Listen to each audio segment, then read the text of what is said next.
At BWF Solicitors, we take pride in our client service. As a niche law practice, we are conscious of the demands of our clients. We always offer a friendly, listening ear and sympathetic attitude. We've worked with thousands of people all across the UK in all areas of personal legal services. We have received great feedback and reviews from our clients. We are located at Seven Sisters in Tottenham on the 4th floor of the Anna House, right on top of the Victoria Line train station for your utmost convenience. We have a friendly office and provide all of the refreshments necessary while you wait to see a lawyer. We are dedicated to our clients and have a successful record of serving our clients. Solicitors of England and Wales are of high quality and are bound by the highest professional standards. We are officers of the court and are bound by standards of integrity, competence and conduct as part of our responsibility to uphold rule of law. Our solicitors and lawyers care about your case and are committed to providing the best possible service to you in the most considerate and careful manner. We hold 2 Law Society quality marks. Law Society accreditation helps to demonstrate that we have attained the requisite standard in the area of law and have the requisite expertise. BWF Solicitors, we're here to help you with your legal services when you need us.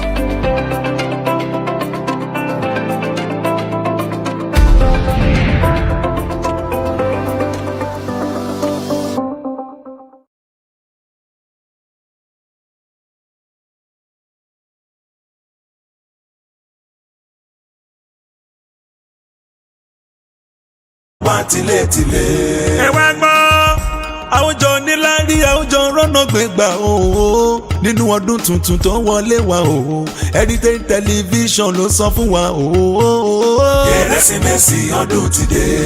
ọdún ti dé ooo. ọdún olówó ọdún àyàbọ̀. ọdún ti dé ọdún wọlábọ̀. ìgbà yẹn sọ wá tilẹ̀ ooo. Heritage TV.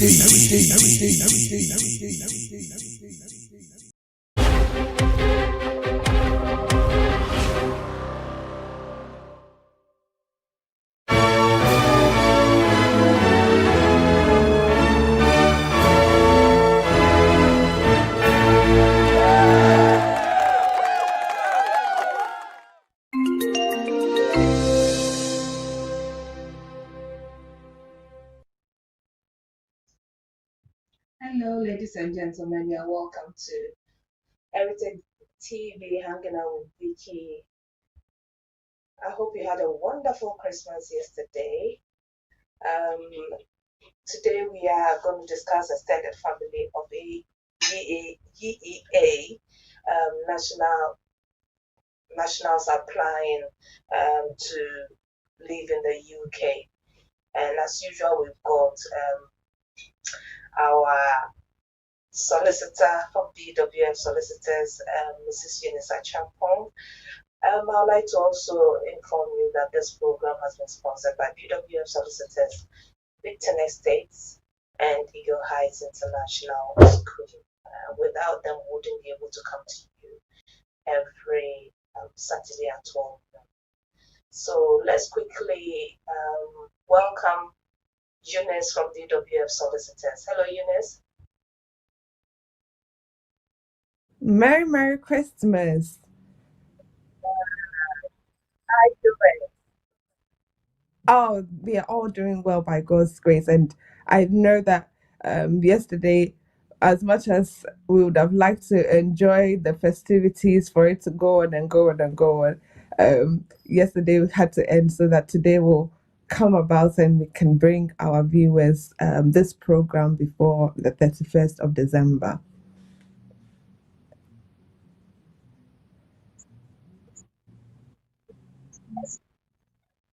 What would have been for us to stand on the front that we are so dedicated to the US, so we had to put out their way today. So where Yes. extended something planning to leave the UK. Mm. Can you this?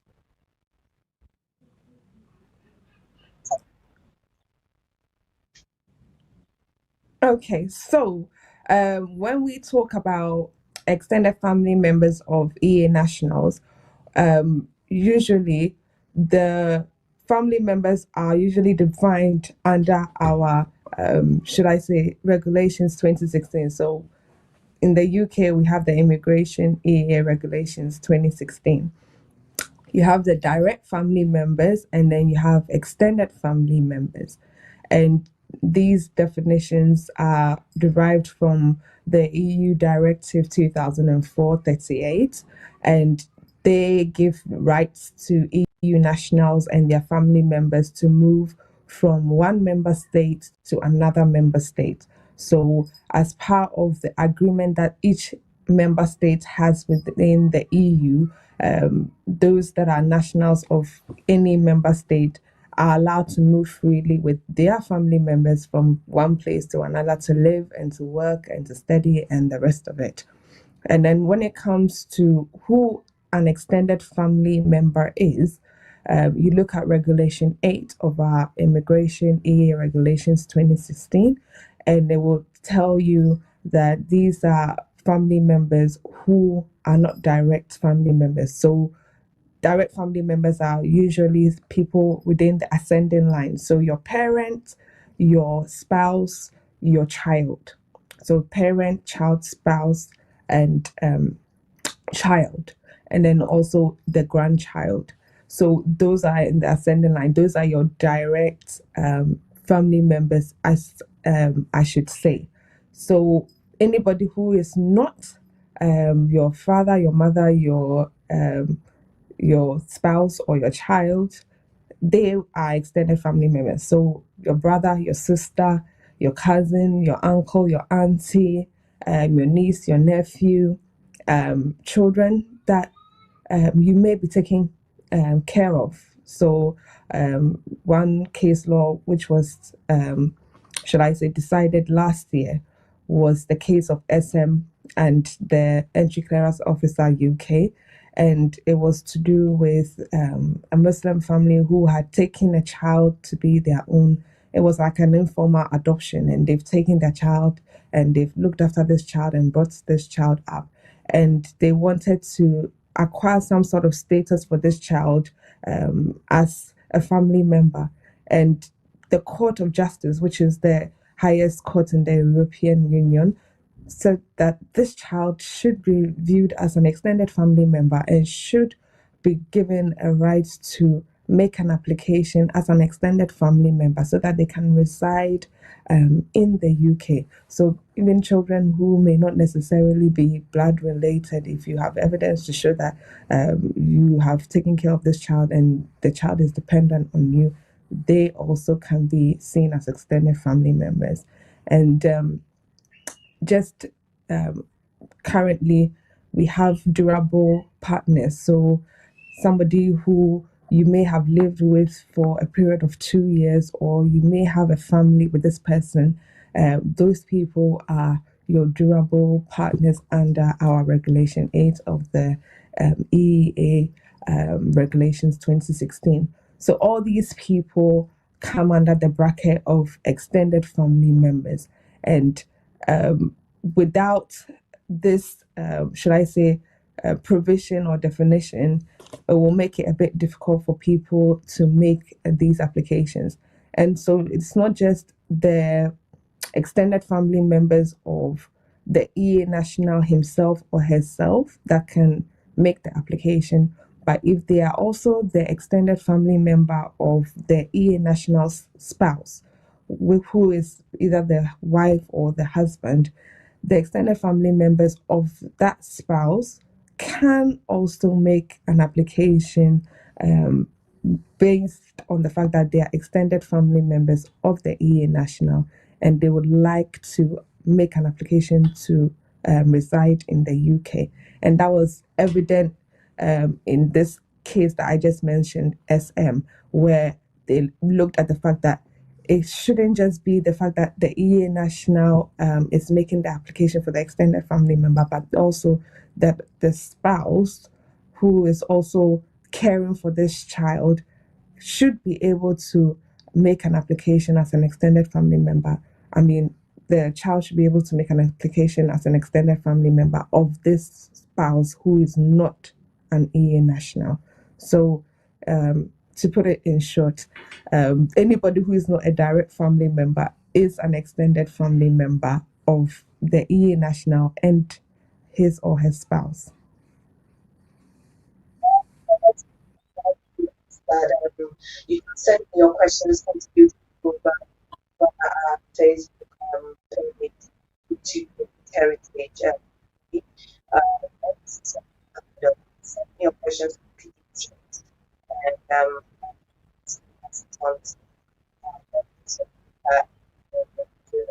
so getting more with the conversation. This topic is please. So we've got about 5 days to go. Yes, so today is the 26th, and then the 31st deadline. Let's just say it's about 4 days and some hours to go. So, as much as possible before 11 p.m. on the 31st, yes, most of these applications, if you are not able to meet that deadline, unfortunately, it will be rejected as an invalid application. And most of us don't want that. Yeah. And I think that most of the contingencies lie with the fact that sometimes when you are making these applications, you are thinking, have I got all the evidence that I need to make the application? Thank goodness that for those who are applying for their extended family members who are outside of the UK, once they have submitted the online application before the 31st and you've booked an appointment, it doesn't necessarily have to be within this December month. But if you've booked an appointment and at least it's further so that you can collate whichever documents that you need, whether it's the DNA or the evidence to show dependency, regardless of the evidence that you would need to provide to them to make sure that that dependency is clear and is being evidenced, you know that the biometric time that you have will give you enough time to be able to make that appointment. And the good thing about the biometric appointment also is the fact that you can extend it if you believe that the evidence you have is not forthcoming or you need a bit more time to be able to gather the documents. And in terms of those who are here in the UK who want to make such an application to depend, or should I say, rely on an EA national who is living in the UK, then you would have to make sure that the evidence proves that you were a member of the household of that EA national or the spouse before you came into the UK, or that you were dependent on the EA national or their spouse before coming into the UK, and you are still dependent on them as of when you entered the UK until whichever time you decide to make the application.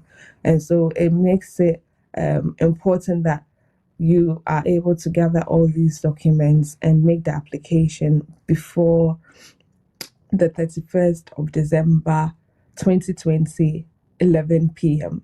So with those that are in country, or should I say those that are in the UK, the form is a paper form. It's not the online form. And so as much as possible, it means that you will need to submit the paper form and post it before the 31st. So what it means is that if you are making the application to rely on an EA family member who is in the UK and you have evidence to support that you were dependent on them before you came to the UK and you're still dependent on them now, then as much as possible, once the paper form has been completed, you can then make the submission with all the relevant documents, and it needs to be posted before 11 p.m. of 31st December, because you need proof to show that the application was submitted before the deadline,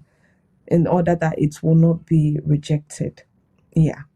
And I think that most people will have to make every provision within the last few days that we have before they obviously say that time has run out for you to make such applications.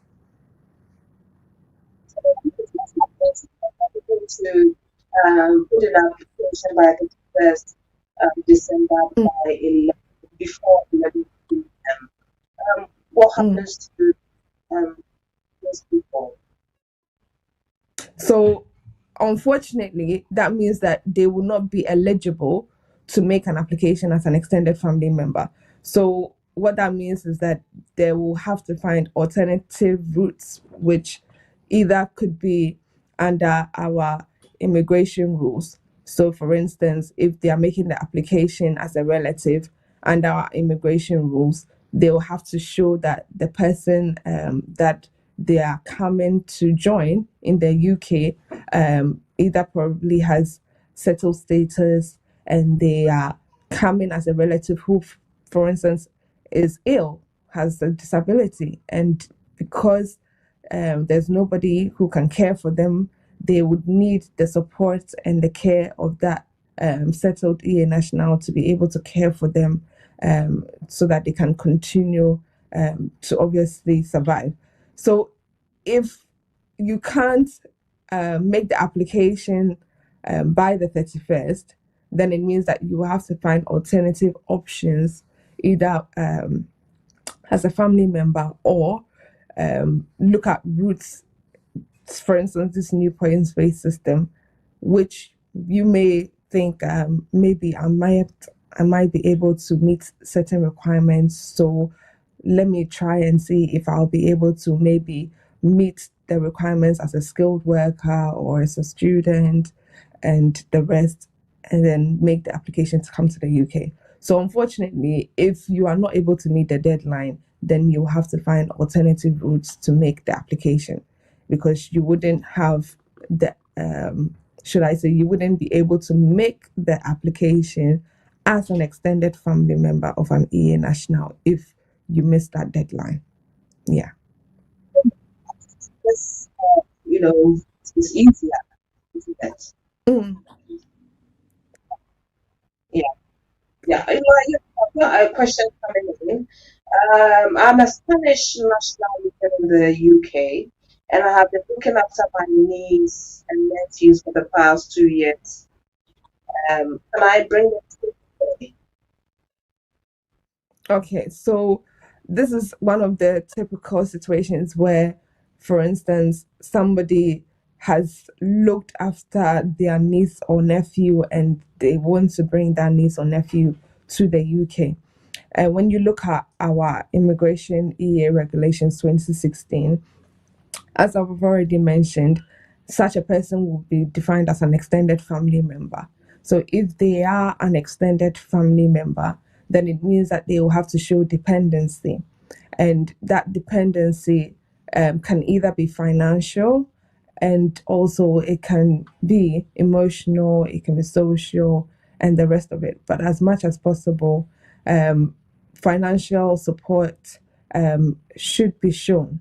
So it shouldn't have to be the the only support that the EA National gives, but as much as possible, that financial support should go a long way to also meet the essential needs of the applicant or the extended family member. So if the niece or nephew have been supported by this EA National for the past 2 years, then they can get the money remittance receipts.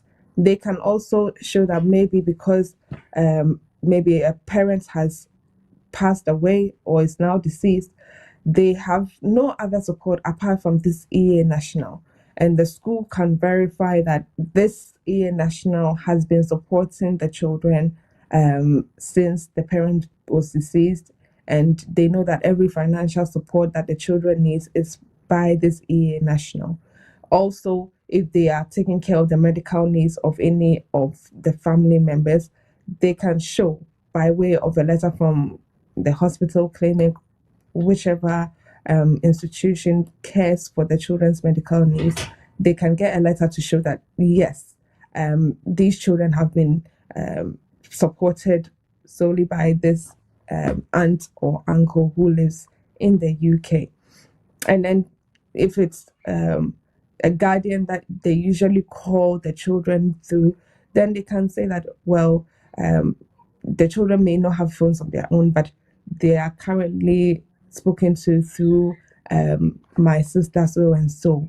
Or if the children are old enough and they have their own phones, then evidence can be provided by a way of communication history, whether it's phone calls or messages. Those histories can be shown. And if the EA National has been to visit them or be on holiday to see them, the stamps in the passports, the itinerary from the trip, all those can be included with photographs if there are any, to show that they have gone to see their niece and nephew during that 2-year period.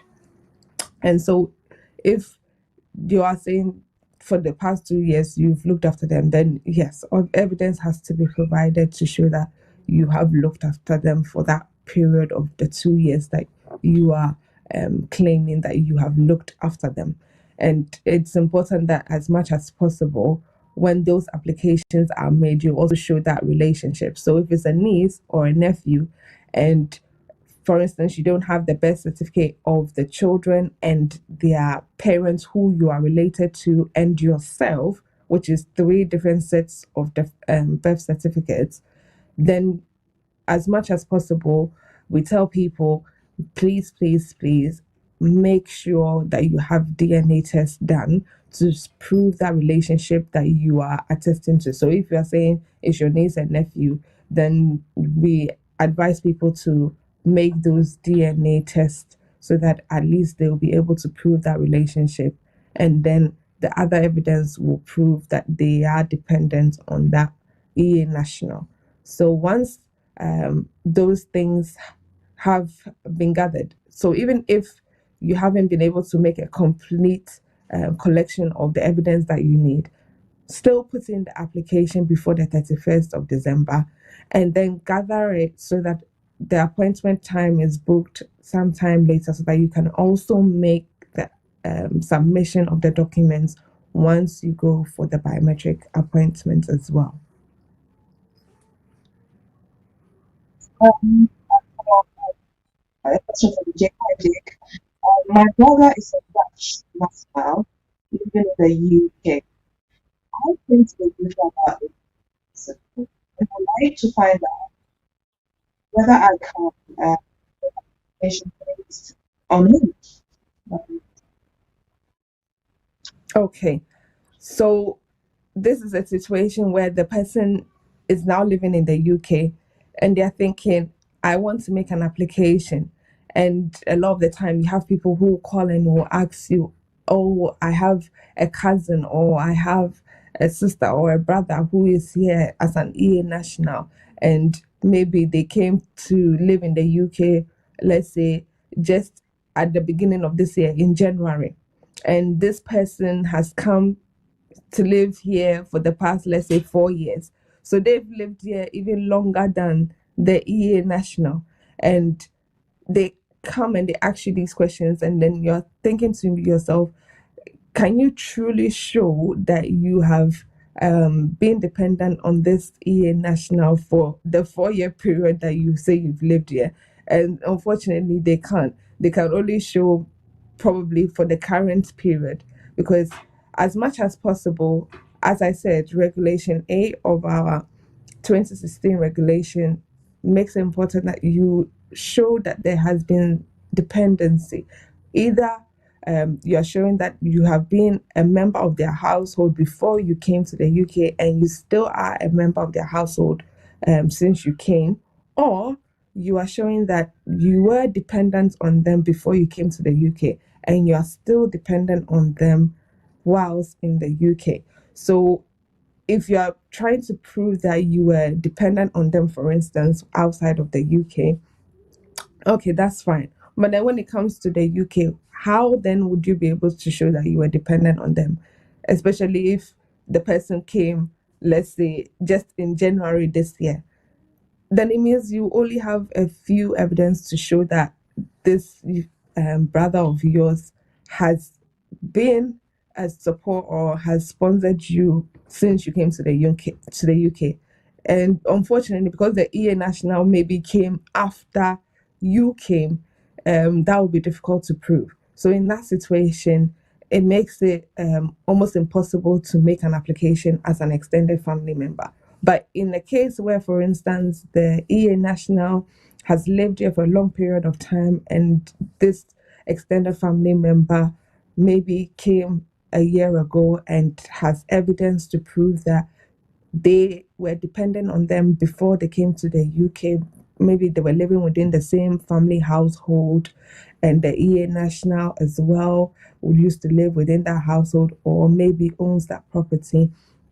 And since they arrived in the UK, they have lived with this EA national. This EA national has been supporting them financially, so maybe bank to bank transfers, or they can show that this EA national probably gives them money to buy items that they need, which would include receipts maybe of items bought, medical checkups, eye opticians checkup, anything that at least can show that there has been some financial support since they came into the UK. And it's important that they are able to show before and during. So you have to show that before you came, you were dependent on them, and whilst here, you have still remained to be dependent on them. In order for you to meet those requirements, you have to evidence it. And those are some of the things that I mentioned. It could be receipts of items bought. It could be the fact that you've lived in the same household as the EA national, so they may have put your name on certain bills, or you have decided to maybe collect certain shop club cards and they've brought you letters, or the TV license, and you have that evidence to show that you've been living with this EA national since you arrived in the UK, or some sort of GP registration letter should also go a long way to evidence that you've been living with the EA national. So it helps when you are able to get those evidence as well. And then DNA test, like I said, if you can't definitely show by way of birth certificates for the relationships that that show that, for instance, my mother father are the birth parents of my brother who is also in the UK. And so my birth certificate and his birth certificate will show this. Usually we'll say, please just do a DNA. And because the Home Office too can be funny, if the birth certificate is not within 12-month period of the birth of that person, we always advise people to make DNA testing available so that it can show the relationship between the two persons. So once those evidences can be proven or can be shown, then as much as possible, that person should put it in their mind that they can make the application. But it's such a short period of time. And so the thing with the in-country applications is that if there isn't a complete set of the documents before the 31st, and then you are relying on just a few things, it may be that it could be refused. And even if it's refused, at least you will be given a right of appeal. So in terms of that right of appeal, people can then rely on that to, by way of their dependency or relationship, show that, yes, they are the brother or the sister of this EA national. And this is the evidence that shows that they have a relationship and they have been dependent on them for such and such period of time. If for any reason they were not able to provide the evidence or a complete, evidence of their relationship or their dependency before the application was submitted, by reason of the fact that the judge may have the right to consider any new evidence that the EA national family member can show based on cases like Dehu and other case laws. Then they can consider those other evidences that they were not able to present before to the judge and say, well, this is the evidence, and I think I have more than sufficient evidence to show that I was depending on this EA national before I came to the UK, and during my stay in the UK, I have still depended on them. So I know it's quite a long answer, but in short, they must make the application with all the evidence before the 31st of December, 11 p.m. And then, as much as possible, even if it's refused, they have a right of appeal, which they should exercise.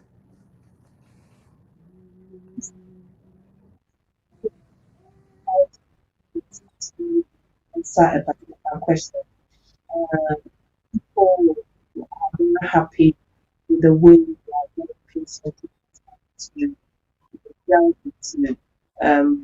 giving an answer to the question, because the feedback some receiving is amazing. Everyone is saying the way she takes the time to explain, she's not in a rush. So it's a very good thing.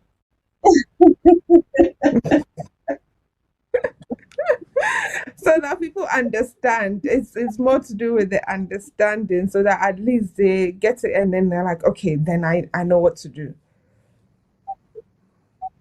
You don't feel bad that you've to or apologize for taking longer than the normal few minutes to answer a particular question. People need to understand it.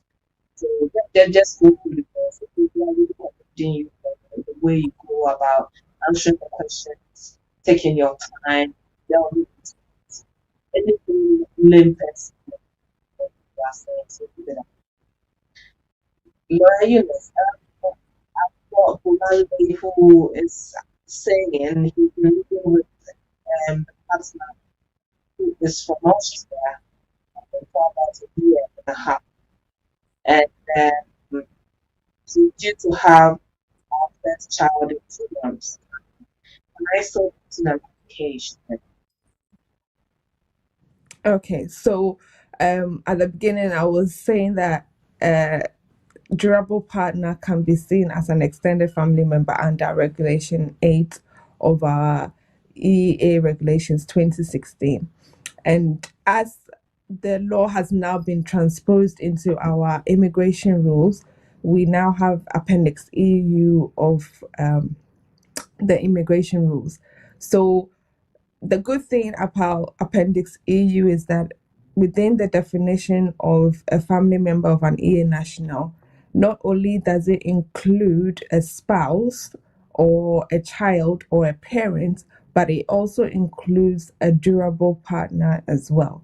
So under our previous regulation 18, a durable partner would have been seen as an extended family member.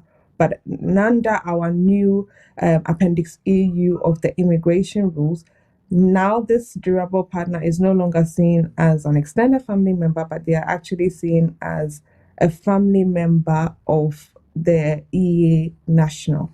And so in this sense, if they are able to establish that they had a durable relationship before the 31st of December 2020, then they can make the application after the 31st.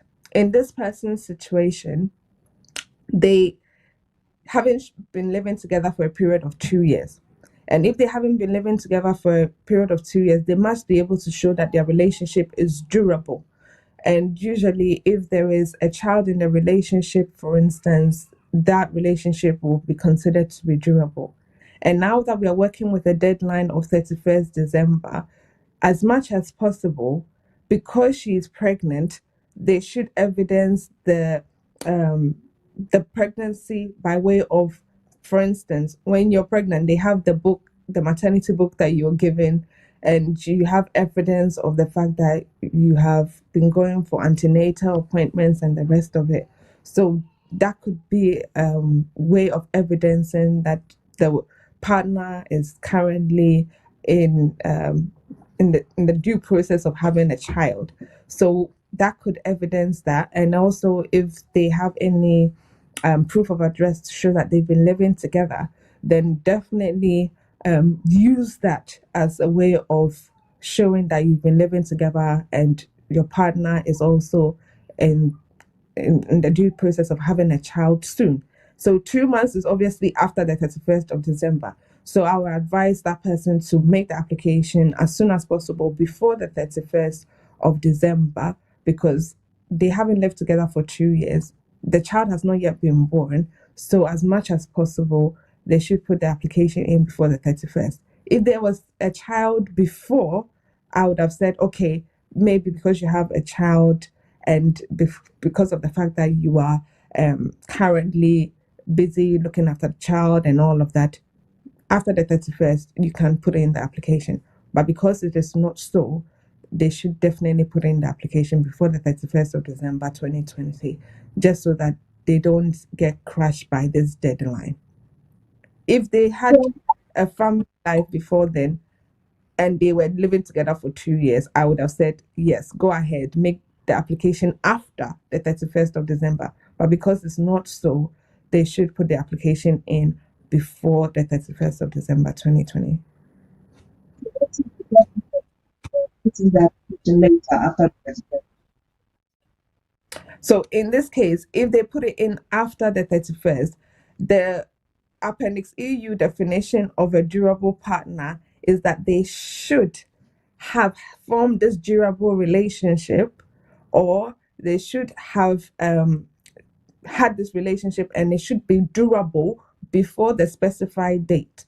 And when they say specified dates, they are saying that the date in which obviously the UK would no longer have this EU rules being regulated within our, should I say, legal system. So once you are telling the person that this definition of a durable partner is what we think should have happened before the specified date, then it means that if you were to put in the application before the 31st of December, they will still consider that person to be an extended family member who has made a valid application. But if they were to put in the application after the 31st of December and they were making it on the basis that they are a durable partner, they can just easily say, well, you didn't meet the requirements before the specified dates, and therefore you are not a durable partner of the EE national.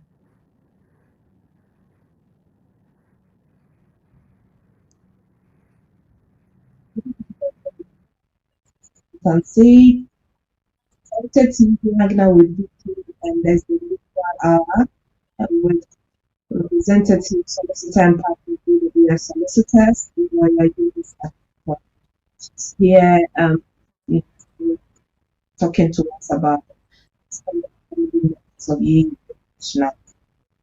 She told us who members of the and how they define under the law. We need to some few questions as well. So if you just send it to us. Jump with us. See, feel free. It's a whatever. Eunice, you know when you were Yes. talking, some of the documents said death certificate. What if the person death certificate is from Africa? And as you know, most when they are born, they don't get their birth certificate at the time they were born. Yeah. It's so many years, unless they are being asked, then you have to, you know, sign and get your birth certificate from the birth registry. Most of the time, there are mistakes. How do you rectify something like that? An application. Okay, so in terms of birth certificates that will be, should I say, obtained later after the child's birth, usually if, for instance, there was a mistake with, let's say, the person's name, so they are called Abna Sewa, and then on the birth certificate, the parents just put Abna Duodu, but now they are known as Abna Sewa. As much as possible, if you have any other evidence to show that, well, Abna Sewa is what you were previously called, then you can also evidence that. So maybe on your baptismal certificate, when you were born, your parents decided to also baptize you, and you have Abna Sewa on there. And currently, let's say, for instance, you don't know where those documents will be. You don't have a clue if you will even be able to find the baptismal certificate that I'm even talking about, and you're not even sure how you're going to even go about looking for it, because maybe you don't have anybody that you trust to look for those documents, and you didn't even put them in a safe place, or you can't even remember which safe place you put them in when you were leaving come to the UK. So in situations like that, because it makes it very difficult for the person to identify where all these other documents will be. For some people, it could be the weighing book that they had, or over here we call it the child health developmental or health record book. So I'm sure that in other countries as well, they also have these sorts of evidences as well. Like when the child is born, you take them for the weigh-ins, and you take them to see the health visitor. Those sort of materials or evidence will be there as well. If the worst comes to worst and you cannot get any of these documents, we always say that it's better to do the DNA test, because the evidence that you can provide, you are not able to provide it. And so the only other alternative will be to have the DNA test done to be able to prove that the relationship you have with the EEA national is as you have claimed. So if you are saying that you can't provide the birth cert, you can't provide maybe the antenatal or postnatal book, and you cannot provide any other evidence such as a baptismal certificate or any other document which shows that this was your name, this were your parents at the time of birth, or a certain period, a few years after your time of birth. These are the evidences that you can show that this is your name and these are your parents, and so on and so forth.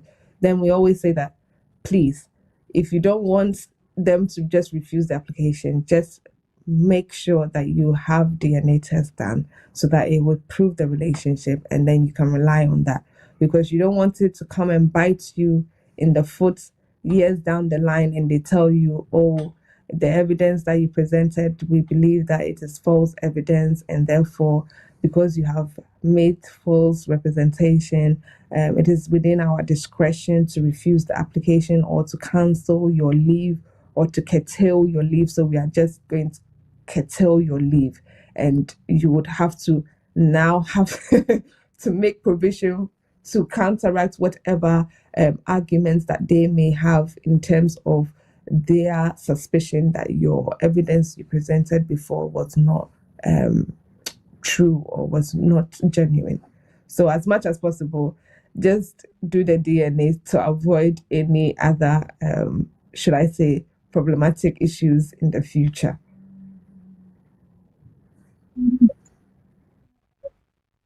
We've gotten to what can you tell our viewers before the end of this year? Look out for what advice people, especially those who are always integrating and the government also has to say that but some people are because they feel they I think they are not in this criteria. They don't meet the criteria for education. So what advice people And the second question is advice for those who like to put things right in the coming year. Okay.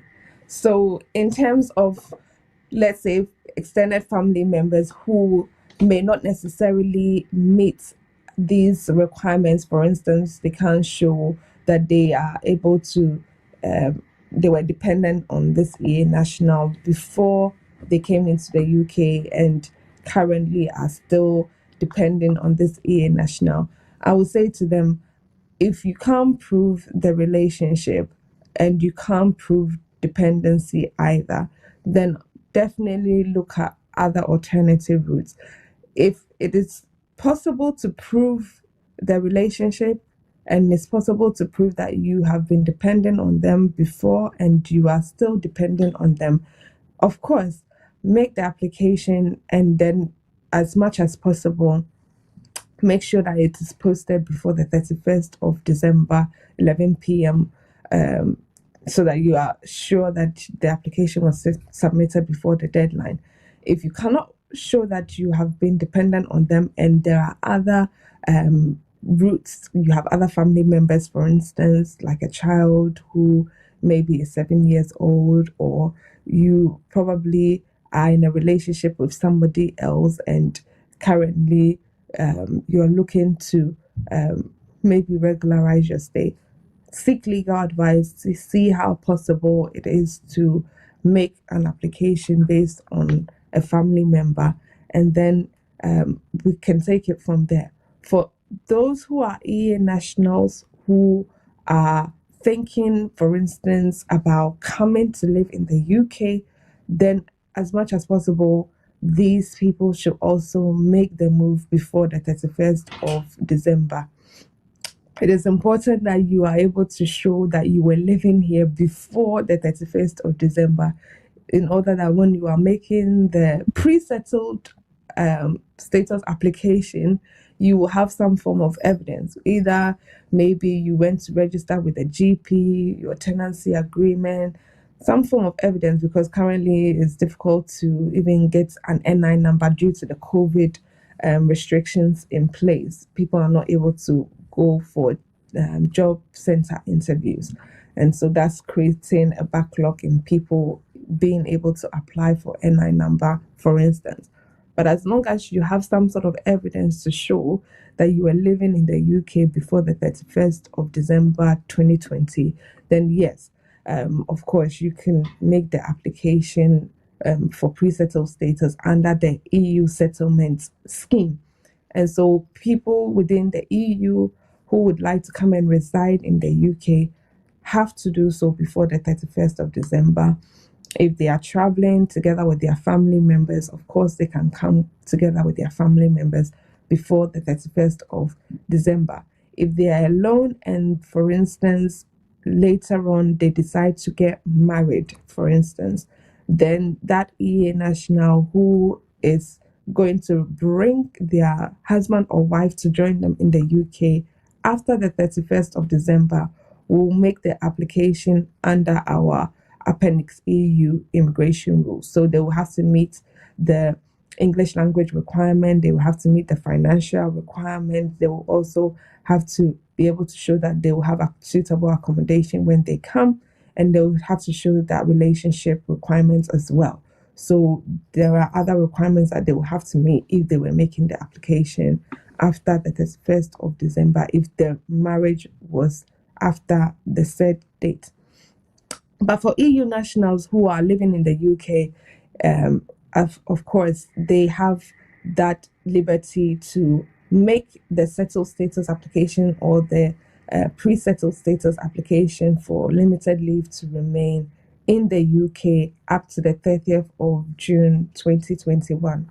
If they were to say that they were bringing their spouses, for instance, then they would have to show that that person was espoused before the specified date. So if they are saying that they had a relationship with a wife or a husband, they must show that their marriage was registered before the 31st of December 2020 as much as possible, they have to make sure that the records and everything show that because the marriage and their relationship was established before the 31st, they are making the application for that spouse to join them based on Appendix EU as a spouse before 30th of June 2021.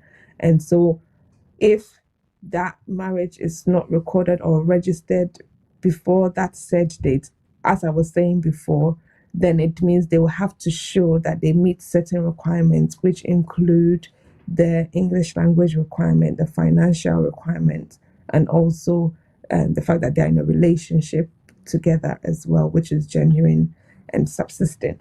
So these are some of the, should I say, things that may crop up if people do not adhere to that deadline. So as much as possible, if you want to make an extended family member application, please put in the application before the 31st of December 2020. If you are making arrangements to get married as well, do make arrangements, and please make sure that the registration of the marriage takes place before the 31st of December so that they can come under the EU Appendix EU provisions that have been created. Otherwise, if the marriage is contracted after the 31st, they too will have to meet certain requirements under the immigration rules, just so that they will be able to meet the requirements and then apply, which means that they will have to pay for application fee and immigration health surcharge. As everything currently stands, every application under the EU settlement scheme is free until the 30th of June 2021. And they are only looking to give people the right to make these applications after the 30th of June if they can show reasonable grounds or reasons why they couldn't make the application before the 30th of June 2021. So as much as possible, if you are listening, those who are applying as extended family members, do make the applications before the 30th of June. The 31st of December 2020. And those that are also looking to get married, do make sure the marriage is registered and recorded by the 31st of December. And then for other EEA nationals who are living outside of the UK, who want to come and live in the UK, please, the deadline is the 31st. You should be able to show you were living here before the 31st. So if you want to come and live in the UK, make sure that you are coming before the 31st so that you will have some sort of evidence to show you were living here before the 1st of January 2021. So yes, Vicky, I hope that people have understood and it's drained and it's sunk into people's minds that these deadlines should be taken seriously. Before due to this COVID, booking appointments became a headache. Now you get married, and because of this COVID issue, and knowing someone who is supposed to get married had to be cancelled. So if that person cannot meet through no fault of theirs, just imagine. Yeah. And I think this was something that was being put across to the Home Secretary, Ms. Priti Patel, that because of what has occurred this year, there should be some form of extension in cases like this. And she said, well, EU nationals who are living in the UK have up to the 30th of June 2021. She doesn't see the need why there should be some extension in any way. So she's basically trying to say where they have made provision, they will stick to those provisions, and any other thing is secondary. And so we then, who are relying on the EU law, should make sure that we are doing so before the 31st of December so that we don't fall foul or we don't become victim to the deadlines or the provisions that have been put in place. So for people who can't go, you might as well have the customary marriage done and registered before the 31st of December so that you can be able to make the application, proving that you were in a relationship or you were a spouse of that EEA national before the 31st of December 2020. Yeah, Registry. yeah, yeah, yeah, yeah. As usual, contact details. Anybody who would like to come and see you before, I think 31st, you have to do overtime to you have to see that. I know it's one of those things that because people have heard, so they would do things in a rush. So they'll say, "Can you please do it?" And I can just imagine the calls that will be coming through. Can you just please do it? So I think this coming week is going to be a hectic week for the rest of us. Yeah, and yes, if you want to use our services, just as Vicky has said, we are BWF solicitors. We are situated in Seven Sisters, on the 4th floor of Anna House, 214 to 218 Tottenham High Road, London. Our postcode is N154NP. Our office telephone number is 0208 493 7340. So 0208 493 7340. And my personal number of office hours is 075 35 81 3910. So 075 35 81 3910. Thank you so much, Vicky.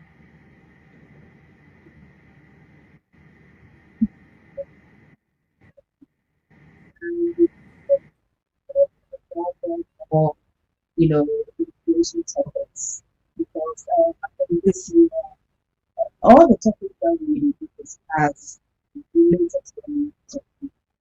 So we're hoping that we are excited. Yeah.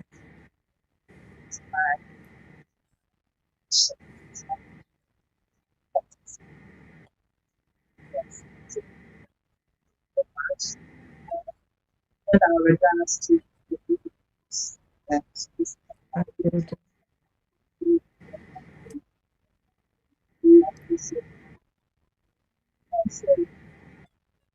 yeah, which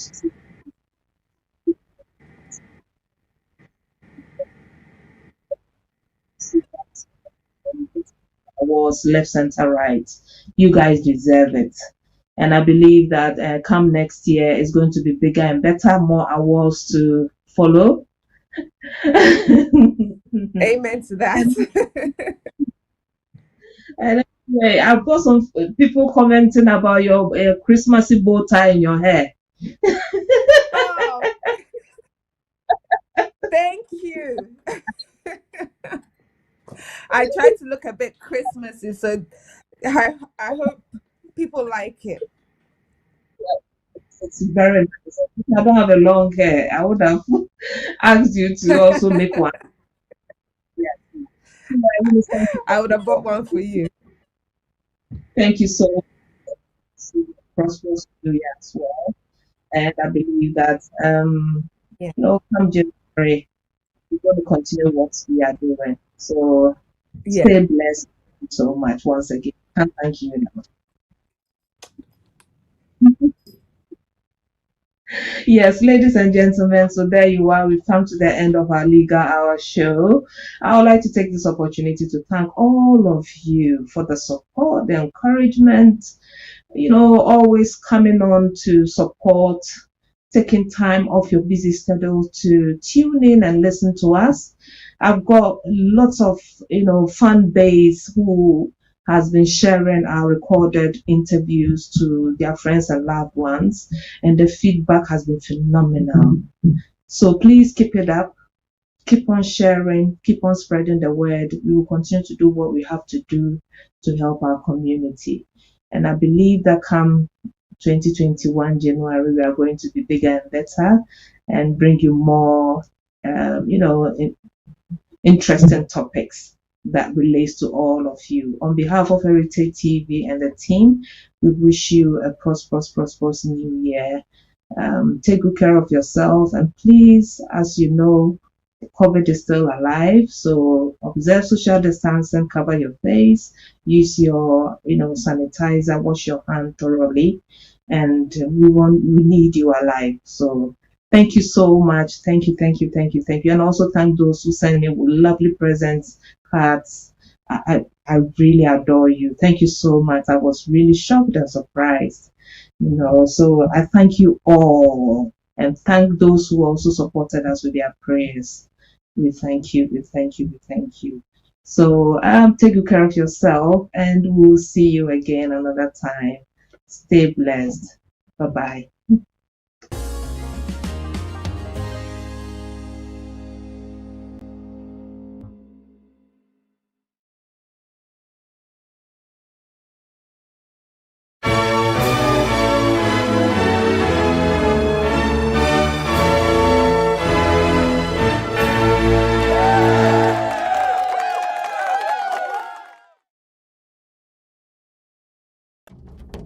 Heritage Television kìyìn o. Kérésìmesì ọdún tuntun. Wọ́n ní ká lówó lọ́dún tuntun. Ọdún olówó ọdún ayọ̀. Ọdún Kérésìmesì o. Lọ́yà san wá tìletìle. Ẹ wá gbọ́, àwùjọ níláárí àwùjọ rọ́nà gbégbá o.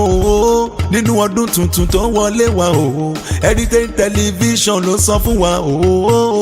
Kérésìmesì ọdún ti dé. Ọdún ti dé o. Ọdún olówó ọdún ayọ̀. Ọdún ti dé ọdún wọlábọ̀. Lọ́yà san wá tìletìle. Heritage TV.